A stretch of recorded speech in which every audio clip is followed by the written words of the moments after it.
Me llamo Carmen, tengo 68 años, y mi vida siempre ha sido como un libro abierto, lleno de páginas escritas con amor, sacrificio y sueños. En 1998, mi esposo Antonio y yo logramos algo que parecía imposible: comprar una casa en un barrio tranquilo, a las afueras de Madrid.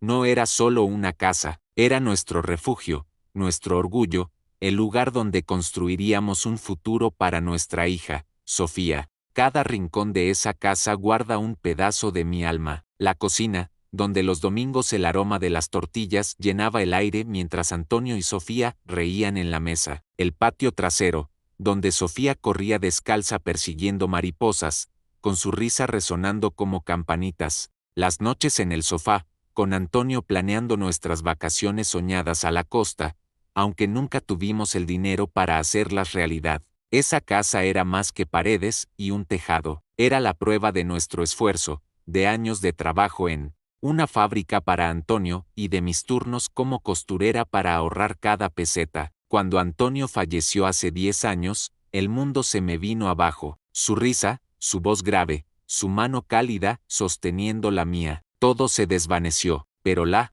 casa se convirtió en mi ancla. Cada cuadro en la pared, cada mueble que elegimos juntos, me recordaba que aún tenía algo de él conmigo. Sofía, que entonces tenía 25 años, prometió estar a mi lado, y por un tiempo, lo estuvo. Venía los fines de semana con mis nietos, Lucas y María, y llenaban la casa de vida. Preparábamos chocolate caliente, jugábamos cartas, y yo sentía que, a pesar del dolor, mi familia seguía unida. Pero poco a poco, algo cambió. Sofía empezó a llegar con el ceño fruncido, con prisas, como si estar conmigo fuera una obligación. Sus visitas se hicieron más cortas, sus llamadas más escasas. Cuando le preguntaba qué le pasaba, siempre respondía lo mismo: nada, mamá, estoy ocupada. Al principio, lo atribuía a su vida. Sofía se había casado con Diego, un hombre que siempre me pareció demasiado ambicioso, y tenían 2 hijos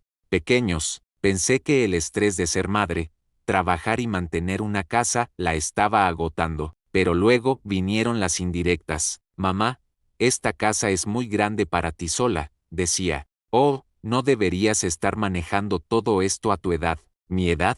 A mis 68 años, me sentía fuerte. Caminaba al mercado cada mañana, cuidaba mi jardín de rosas, pagaba mis cuentas sin retrasos. Mi mente estaba clara, mis manos aún cosían, con precisión, pero Sofía insistía: necesitas ayuda, mamá, no estás bien. Cada vez que lo decía, sentía un nudo en el estómago. ¿Por qué me veía como una carga? ¿Qué había cambiado en su corazón? Un día, llegó con una sonrisa que no me convenció. Sus ojos no brillaban como antes. Había algo frío en su mirada. Mamá, te voy a llevar a un lugar especial, me dijo, un sitio donde descansarás y estarás tranquila. Yo, ilusionada, imaginé un fin de semana en un spa o una casa rural. Me puse mi mejor vestido, el que Antonio siempre decía que me hacía parecer una reina, y subí a su coche. Hablamos poco en el camino. Ella estaba callada, mirando al frente,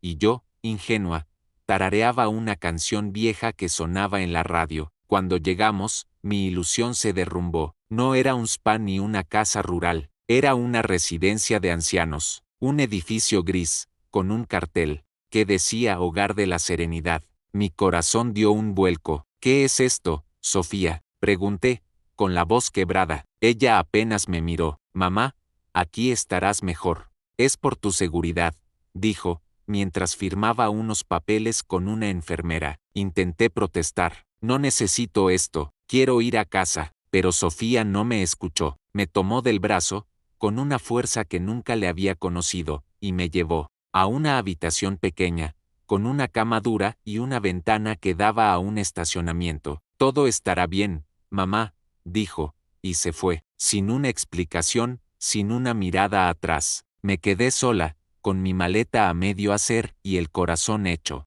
pedazos. Las lágrimas corrían por mis mejillas mientras miraba esa habitación fría. Mi propia hija, la niña que cargué en mis brazos, a la que le canté nanas, a la que le di todo, me había abandonado. Me sentía traicionada, engañada, como si mi vida entera hubiera sido una mentira. Esa noche, no dormí. Me senté en la cama, mirando la foto de Antonio que siempre llevo en mi cartera. Amor, ¿cómo llegamos a esto? Susurré. Recordé las veces que Sofía, de niña, me abrazaba y decía que nunca me dejaría sola. ¿Dónde estaba esa niña? ¿Qué había pasado con mi familia? Pero en medio del dolor, una chispa de fuerza nació en mí. No iba a rendirme. Esa casa, mi casa, estaba a mi nombre desde 1998. Era mi legado, mi hogar, y nadie, ni siquiera mi hija, iba a quitármelo. Decidí que lucharía, no solo por la casa, sino por mi dignidad. Amigos, ¿qué harían ustedes si alguien en quien confían los traicionara así? ¿Cómo se sentirían al ser dejados en un lugar como ese, sin aviso, sin amor? Déjenmelo saber en los comentarios, y si esta historia los está atrapando, no olviden suscribirse y activar la campanita para no perderse el próximo capítulo. Los días en la residencia eran un tormento. El olor a desinfectante impregnaba todo, las comidas eran insípidas, y las enfermeras, aunque algunas eran amables, me trataban como si fuera frágil, como si mi mente ya no funcionara. Yo no entendía por qué estaba ahí. No tenía demencia, no estaba enferma, no necesitaba que me cuidaran como a una niña. Cada mañana, me levantaba con el mismo pensamiento: ¿por qué, Sofía? ¿Qué te hice? Intenté llamarla, pero siempre estaba ocupada. Cuando por fin contestaba, su voz era fría, distante, como si mi dolor la molestara. Mamá, es lo mejor para ti, acéptalo, me dijo una vez antes de colgar. Cada palabra suya era como un cuchillo, pero también me hacía sospechar. Algo no estaba bien. En la residencia, conocí a Clara, una mujer de 80 años con una memoria afilada y un espíritu indomable. Nos hicimos amigas rápido. Una tarde, mientras tomábamos té en el comedor, le conté mi historia. Clara me escuchó, en silencio, con sus ojos llenos de experiencia. Cuando terminé, puso su mano sobre la mía y dijo: Carmen, a veces los hijos hacen esto por conveniencia. ¿Conveniencia?, pregunté, confundida. Ella bajó la voz y susurró: dinero, propiedades, poder. Sus palabras fueron como un rayo. De repente, todo empezó a encajar. Mi casa, ese hogar que Antonio y yo compramos con tanto sacrificio, valía una fortuna ahora. El barrio se había revalorizado con los años, con nuevas construcciones y familias jóvenes mudándose. ¿Podría ser que Sofía quisiera quedarse con ella? No podía quedarme con esa duda. Necesitaba respuestas. En la residencia, no había acceso a Internet, pero logré convencer a Laura, una enfermera joven y de buen corazón, para que me prestara su teléfono. Con manos temblorosas, busqué el registro de la propiedad en línea. Lo que descubrí me dejó helada. La casa seguía a mi nombre, pero había un intento reciente de transferir la titularidad.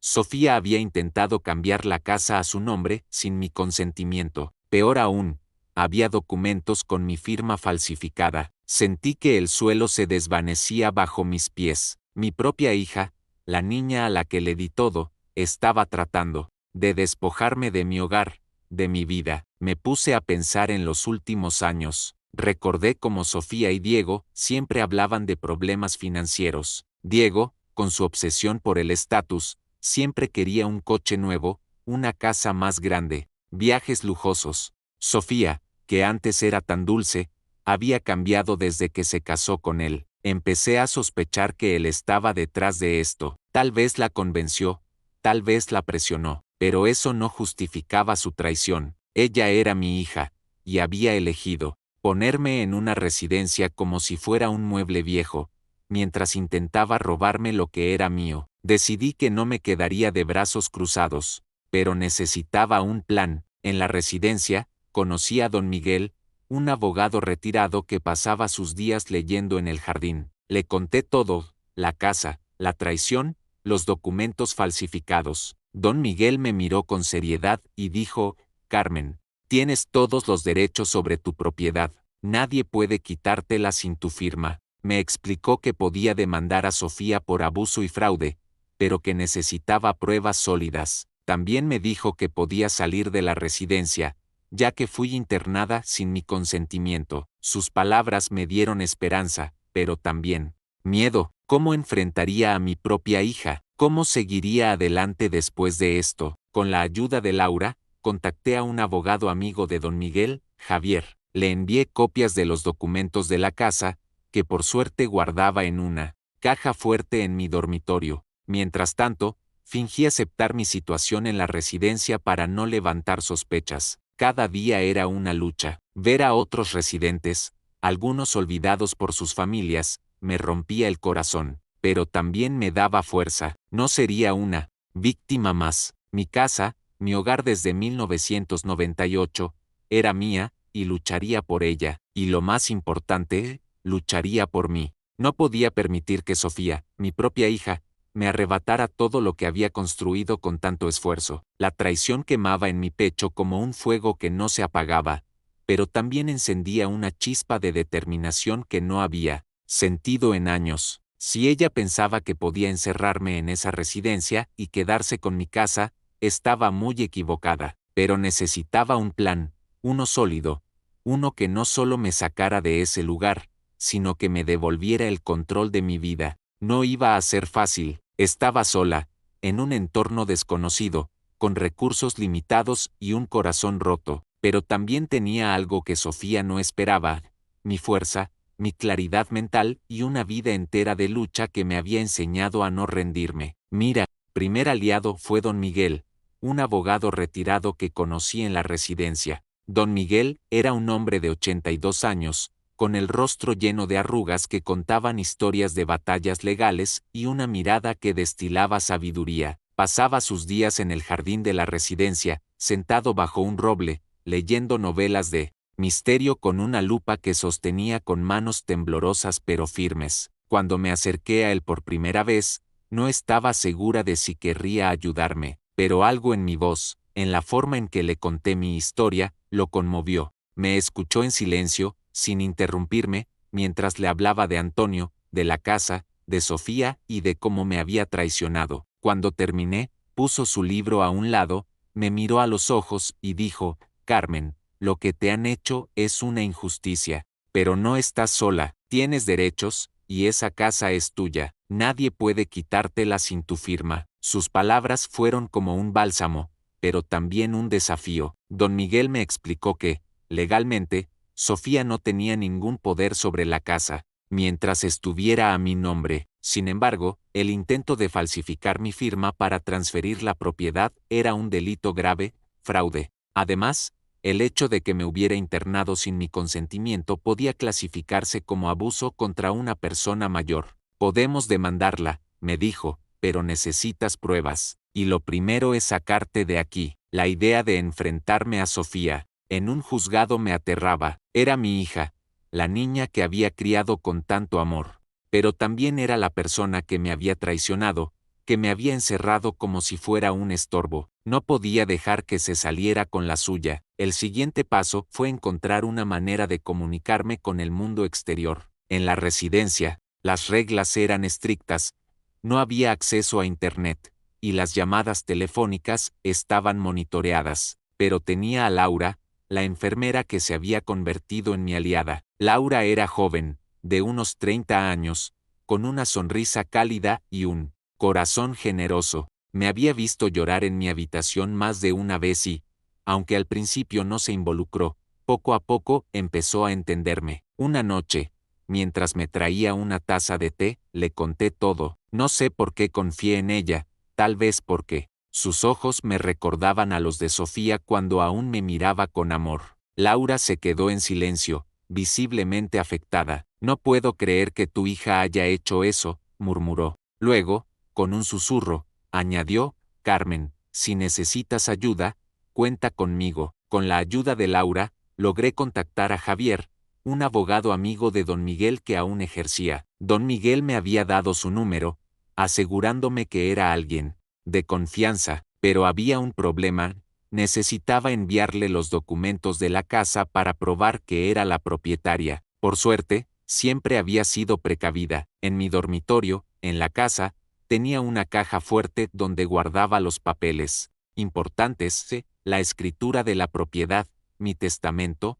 las cartas de Antonio. Le pedí a Laura que me ayudara a contactar a una vecina, doña Rosa, una amiga de toda la vida que vivía a 2 calles de mi casa. Rosa, bendita sea, no dudó en ayudarme. Con las indicaciones que le di por teléfono, entró a mi casa usando la llave de repuesto que guardaba bajo una maceta y encontró la caja fuerte. Le di la combinación, y ella me prometió enviar los documentos a Javier. Mientras tanto, en la residencia, fingía aceptar mi situación para no levantar sospechas. Cada día era una prueba de paciencia. Las mañanas comenzaban con un desayuno insípido, seguido de actividades que me hacían sentir como una niña en un campamento, manualidades, charlas sobre salud, paseos cortos por el jardín. Las enfermeras me decían que debía adaptarme, pero yo no quería adaptarme, quería mi casa, mi libertad, mi vida. Cada noche, antes de dormir,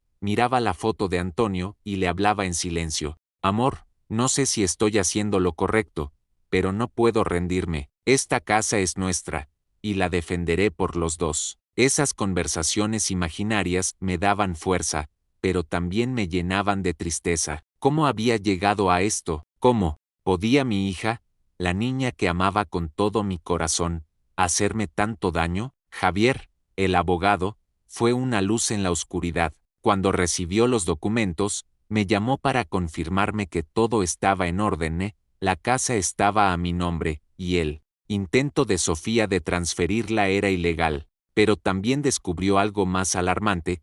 Sofía había contactado a un desarrollador inmobiliario que estaba interesado en comprar la casa por una suma millonaria. El barrio, que antes era modesto, ahora era una zona codiciada por su cercanía a nuevas líneas de metro y centros comerciales. La casa, que Antonio y yo compramos por unas pocas pesetas, ahora valía millones. Javier me explicó que Sofía había presentado documentos falsificados, incluyendo una autorización con mi supuesta firma, para iniciar la venta. Esto es fraude, Carmen, me dijo. Podemos llevarla a juicio, pero necesitamos pruebas de que actuó con dolo. ¿Estás dispuesta a enfrentarla? La pregunta de Javier resonó en mi cabeza durante días. Enfrentar a Sofía significaba no solo un juicio, sino romper definitivamente el lazo que aún nos unía, pero también sabía que no podía dejar que se saliera con la suya. Había cruzado una línea que no tenía vuelta atrás. Decidí que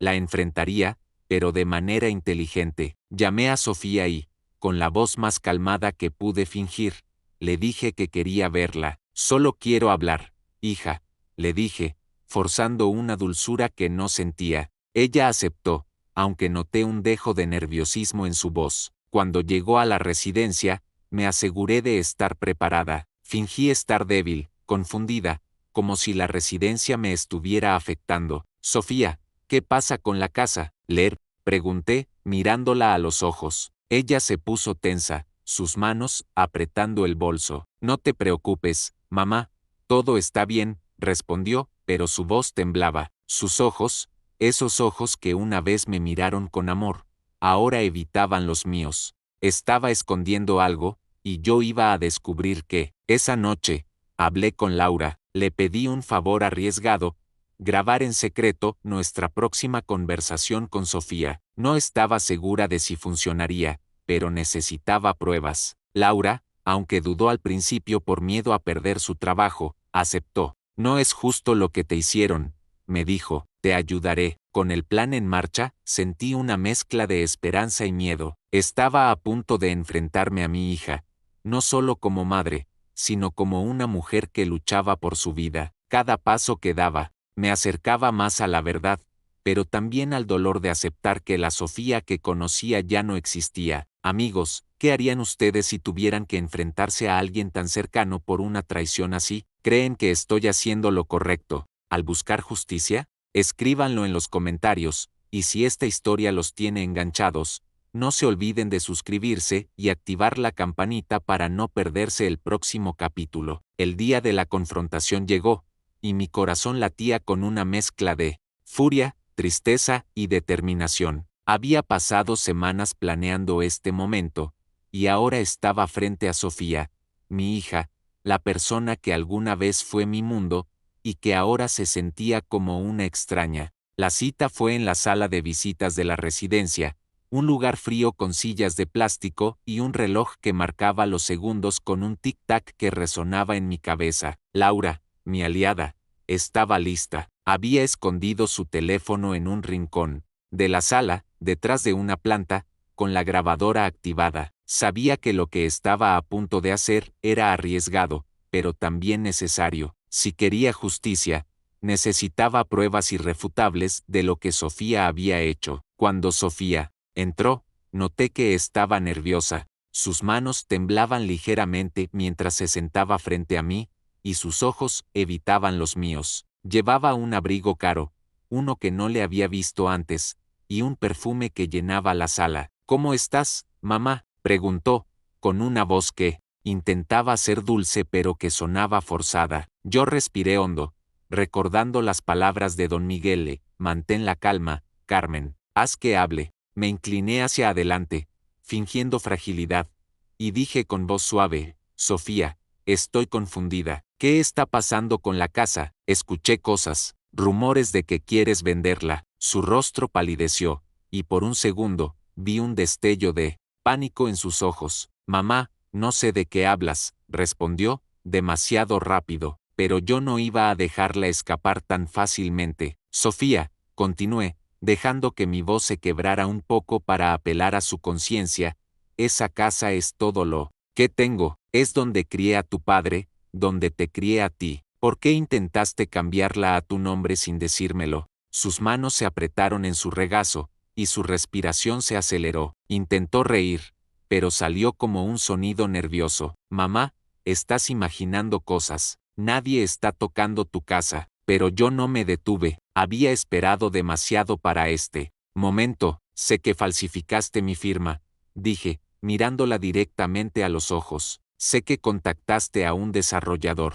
¿Cómo pudiste, Sofía? ¿Cómo pudiste hacerme esto a mí, tu madre? Entonces, ella explotó. Se puso de pie, con los puños cerrados, y su voz se alzó. Tú no entiendes, mamá, esa casa vale una fortuna, y tú no la necesitas. ¿Para qué quieres una casa tan grande? Yo sí la necesito. Tengo deudas, problemas, una vida que mantener. Diego y yo, no podemos seguir así. Cada palabra era como un puñal en mi pecho. Escuchar a mi hija confesar, con tanta rabia, que había intentado robarme mi hogar por dinero, me rompió el corazón. Pero, también me dio la fuerza que necesitaba. Seguí presionándola, manteniendo mi voz calma pero firme. Sofía, esa casa es mi vida, es el legado de tu padre. ¿Cómo pudiste pensar en venderla sin siquiera hablar conmigo, y encerrarme aquí? ¿Era parte del plan? Ella se quedó en silencio por un momento, y luego, como si se hubiera roto una presa, las palabras salieron a borbotones. No quería hacerte daño, mamá, pero Diego dijo que era la única manera. Dijo que estabas vieja, que no podías vivir sola, que la casa era un desperdicio. Y yo le creí. Necesitábamos el dinero. Mamá, ¿no lo entiendes? Estamos ahogados en deudas. Sus ojos estaban llenos de lágrimas, pero no eran de arrepentimiento, eran de frustración. No había amor en sus palabras, solo codicia y desesperación. Me miró como si yo fuera el obstáculo en su camino, no su madre. La grabación capturó cada palabra, cada grito, cada confesión. Cuando Sofía se fue, dejándome sola en la sala, sentí que el peso del mundo caía sobre mis hombros, pero también sentí alivio. Tenía las pruebas que necesitaba. Laura, con lágrimas en los ojos, recuperó su teléfono y me abrazó. Lo hiciste, Carmen, susurró. Ahora pueden ayudarte. Esa noche, envié la grabación a Javier, quien me aseguró que era más que suficiente para presentar una denuncia por fraude y abuso. Pero no solo eso, también solicité mi salida inmediata de la residencia. Fui internada sin mi consentimiento, y eso era ilegal. Javier trabajó rápido, presentando una moción ante un juez para que revisara mi caso. Mientras esperaba noticias, los días en la residencia se volvieron aún más insoportables. Saber la verdad sobre Sofía me dolía más que cualquier otra cosa. Recordaba los días en que ella era pequeña, cuando me tomaba de la mano y me decía que quería ser como yo cuando creciera. ¿Dónde se había perdido esa niña? Cuando decidió que el dinero era más importante que su madre, pero en medio del dolor, también sentía una fuerza creciente. No estaba luchando solo por mí, sino por todas las personas que, como yo, habían sido traicionadas por aquellos en quienes confiaban. Cada vez que miraba por la ventana de mi habitación, imaginaba mi casa, mi jardín, las rosas que había plantado con Antonio. Esa imagen me mantenía viva. El juez no tardó en pronunciarse. Al revisar mi caso, vio que estaba en pleno uso de mis facultades mentales y físicas. No había ninguna justificación para mantenerme en la residencia. Ordenó mi liberación inmediata y congeló cualquier transacción relacionada con la casa. Sofía no podía tocarla, no podía venderla, no podía hacer nada. Cuando me dieron la noticia, lloré de alegría. Laura me ayudó a empacar mis pocas pertenencias, y don Miguel, desde su silla en el jardín, me despidió con una sonrisa. Ve y reclama lo que es tuyo, Carmen, me dijo, y no dejes que nadie te vuelva a quitar tu voz. El día que salí de la residencia, el sol brillaba como si supiera que estaba recuperando mi libertad. Sentí el aire fresco en mi rostro, y por primera vez en meses, respiré profundamente, pero mi corazón seguía roto. Sofía, mi hija, había intentado destruirme. Cuando llegué a mi casa, abrí la puerta y me detuve en el umbral. Todo estaba como lo dejé, las fotos de Antonio en la pared, el olor a lavanda del patio, el sillón donde nos sentábamos a ver televisión. Lloré, no de tristeza, sino de alivio. Estaba en casa, pero también sabía que la lucha no había terminado. Sofía necesitaba enfrentar las consecuencias de sus actos, y yo necesitaba decidir cómo seguir adelante, no solo como madre, sino como una mujer que había recuperado su poder. Amigos, ¿qué harían ustedes en mi lugar? ¿Perdonarían a Sofía o buscarían justicia hasta el final? Escríbanlo en los comentarios, y si esta historia los tiene enganchados, suscríbanse y activen la campanita para no perderse el desenlace. Los meses siguientes fueron un torbellino de emociones, decisiones y reflexiones profundas. La demanda contra Sofía avanzó rápidamente, y aunque cada paso en ese proceso me desgarraba el alma, sabía que era lo correcto. Enfrentarme a mi propia hija en un juzgado era algo que nunca imaginé, pero no podía permitir que sus acciones quedaran sin consecuencias. La traición que había cometido no era solo contra mí, sino contra todo lo que representaba nuestra familia, el amor, el sacrificio, los recuerdos que construimos juntos en esa casa que Antonio y yo compramos en 1998. Cada vez que pensaba en el juicio, sentía una mezcla de dolor y determinación.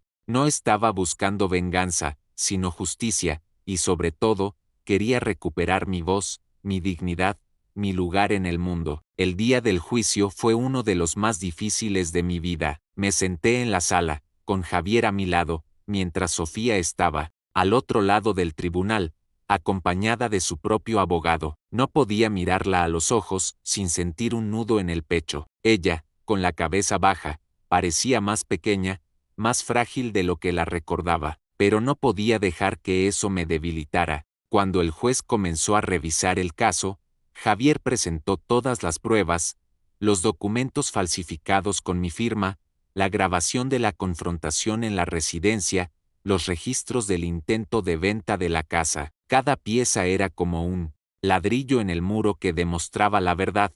Sofía había actuado con premeditación, con codicia, y había abusado de mi confianza y de mi vulnerabilidad al internarme sin mi consentimiento. Cuando le tocó hablar, Sofía intentó justificarse. Con la voz temblorosa, dijo que estaba desesperada por dinero, que Diego la había presionado, que no quería hacerme daño. Solo quería ayudarte, mamá, dijo, con lágrimas en los ojos. Pensé que estarías mejor en la residencia, y la casa. La casa era demasiado para ti, pero sus palabras sonaban vacías. No había arrepentimiento genuino en su voz, solo excusas. El juez, un hombre serio pero justo, la interrumpió varias veces para hacer preguntas puntuales. ¿Por qué no consultó con su madre antes de internarla? Preguntó. ¿Por qué falsificó documentos para transferir una propiedad que no le pertenece? Sofía balbuceaba. incapaz de dar respuestas claras. Diego, que estaba sentado en la audiencia,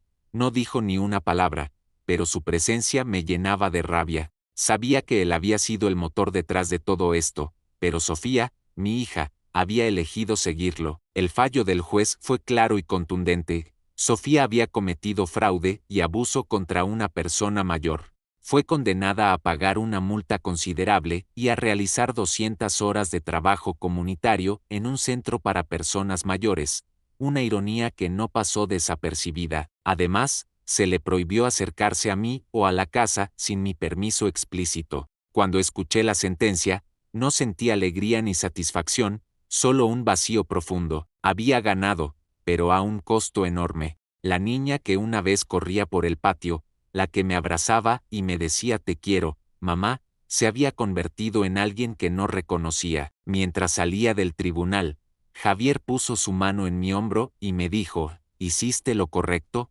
Carmen. Nadie puede quitarte tu verdad, pero la verdad, aunque liberadora, era también dolorosa. Al volver a mi casa, me enfrenté a una decisión aún más difícil, qué hacer con mi hogar, con mi legado. Durante semanas, me senté en el sillón del salón, mirando las fotos de Antonio y yo, recordando los días en que todo parecía perfecto. La casa era más que un lugar, era el testimonio de nuestra vida juntos, de nuestro amor, de nuestros sueños, pero también era el objeto de la codicia que había destruido mi relación con Sofía. No quería que ese legado se convirtiera en una carga, ni para mí ni para mis nietos, Lucas y María, que no tenían ninguna culpa de las decisiones de su madre. Después de mucho reflexionar, tomé una decisión que nunca pensé que tomaría. Puse la casa en un fideicomiso. Consulté con Javier, quien me ayudó a establecer las condiciones del fideicomiso. Si algo me pasa, la casa será donada a una organización benéfica que ayuda a personas mayores en situación de abandono o abuso. No quería que Sofía, ni nadie con intenciones egoístas, pudiera aprovecharse de mi legado, pero también dejé claro que mis nietos siempre serían bienvenidos en mi vida. Lucas y María, con solo 8 y 6 años, eran demasiado pequeños para entender lo que había pasado, pero yo quería protegerlos, darles un lugar donde pudieran sentirse amados sin las sombras del pasado. Decidí que, mientras viviera, la casa sería mi hogar, un lugar donde seguiría cultivando mis rosas, cosiendo mis quilts, y viviendo con la paz que tanto me había costado recuperar. Volví a conectarme con mi comunidad, algo que había descuidado durante mi tiempo en la residencia. Doña Rosa, mi vecina, me visitaba casi todos los días, trayendo pasteles caseros y contándome chismes del barrio. Me uní a un grupo de mujeres mayores que se reunían en el centro comunitario para coser, charlar y reír.